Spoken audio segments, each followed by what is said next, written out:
नमस्कार, मी राणी कासलीवाल. आपण पाहताय डिजिटल अहिल्यानगर आणि आता आपण आहोत आशा टॉकीज चौकात.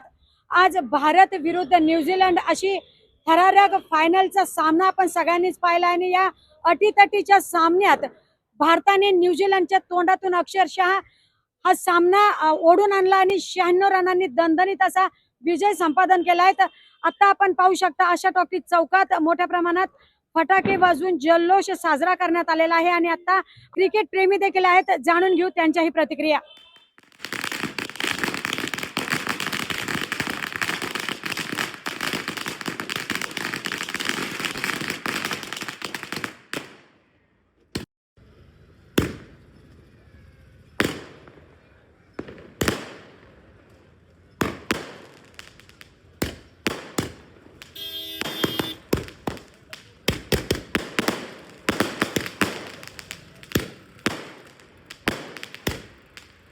आज या रमजान महिन्याच्या पवित्र महिन्यात आपल्या भारताने 96 रनांनी मोठा विजय घेतला आहे, न्यूझीलंडला पराभव केलाय.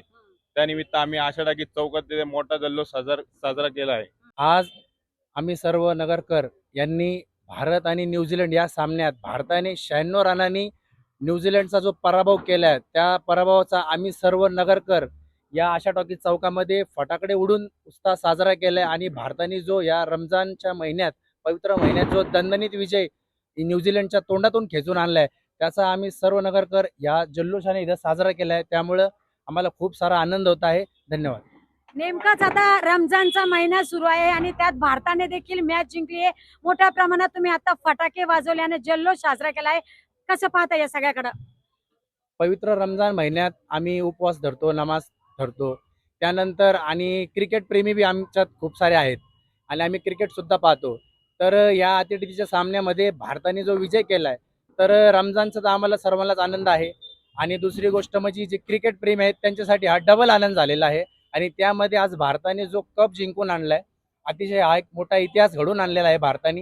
येणाऱ्या काळात रमजान महिन्यात भारताने इंग्लंडवर जो पराभव न्यूझीलंडवर जो पराभव आणलेला आहे करून, तो एक इतिहास झालेला आहे आणि त्याच्या आम्हाला सर्व नागरिकांना खूप खूप असा आनंद व्यक्त होत आहे. तुम्ही सगळ्यांनी मॅच पाहिली आहे, एखादा थरारक असा क्षण सांगताल का? आणि तुमचा फेवरेट क्रिकेटर कोण आहे?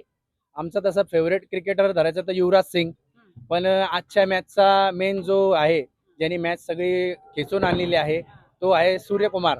आणि त्याचा आम्हाला खूप आनंद होता की त्यांनी आपल्या भारतासाठी चांगली कामगिरी केली आणि भविष्यात सुद्धा अशीच कामगिरी होईल. धन्यवाद.